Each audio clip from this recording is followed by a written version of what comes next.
Danny Day here with Corban University head softball coach Nathan Ohta. Nathan, you're now in your 8th season at the helm of the Warriors, just a year removed from winning the CCC championship in 2013. What should we expect to see from this year's Warriors softball team?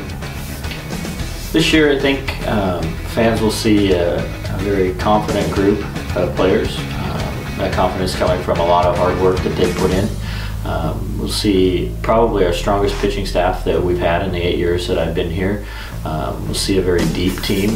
We have a lot of talent, and we'll probably play a lot more players than we have in years past on a regular basis. And I think fans will see a very exciting and aggressive style of softball. We're going to kind of push the envelope on the offensive side. We'll run a little bit. We got some players that can hit the ball out of the park, so that's always fun to see.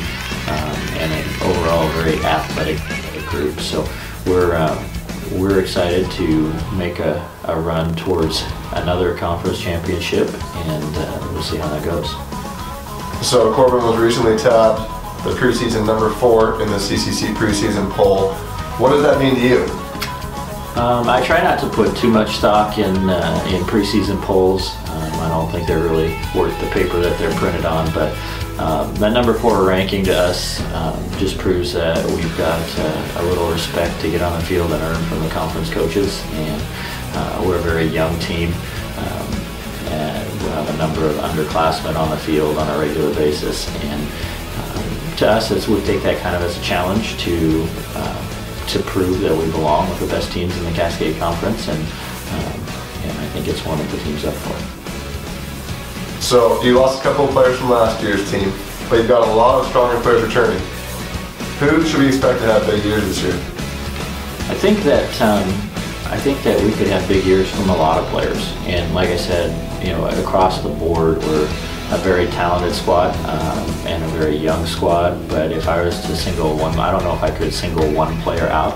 I think we have a number of players that are going to catch some people by surprise because of the amount of work that they put in over the summer and the fall, and I don't want to alert our opponents too much to that.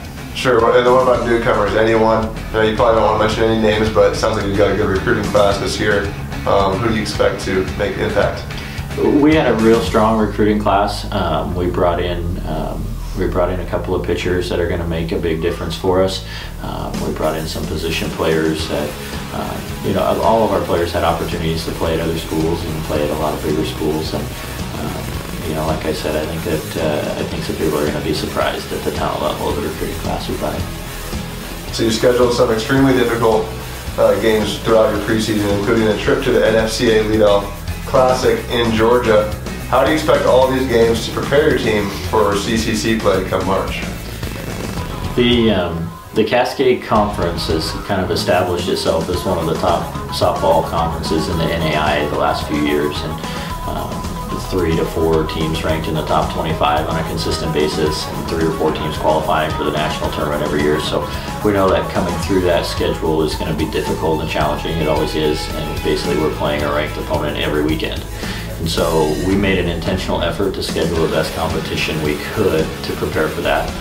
Starting in the fall when we played Portland State, Oregon State, and Oregon, and then now with the preseason schedule that we put in place, we'll play 6 or 7 top 25 teams right out of the gates, and then being invited to the NFCA Leadoff Classic was kind of an honor. They take the top teams in the NAI and invite them back to Georgia to play once every 3 years, so we'll take that as an honor and a chance for really a young squad to go back and earn some national recognition by playing those good teams and out of region.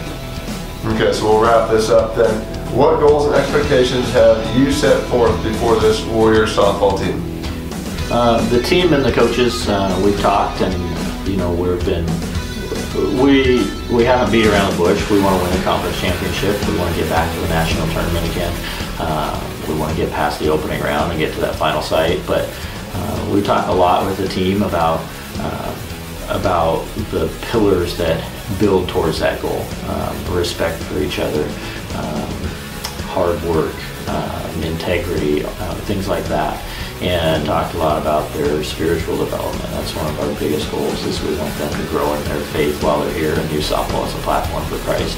So we talk about if they do those things well, then the end result will kind of take care of itself. We want them to focus on the process and not the outcome. And if they do that, then with the ability they have and the hard work that they put in, we know that they're going to win a lot of softball games. Awesome. Well, thank you, Nathan, for joining us today for the 2015 season preview, and good luck this year. Thanks, Danny.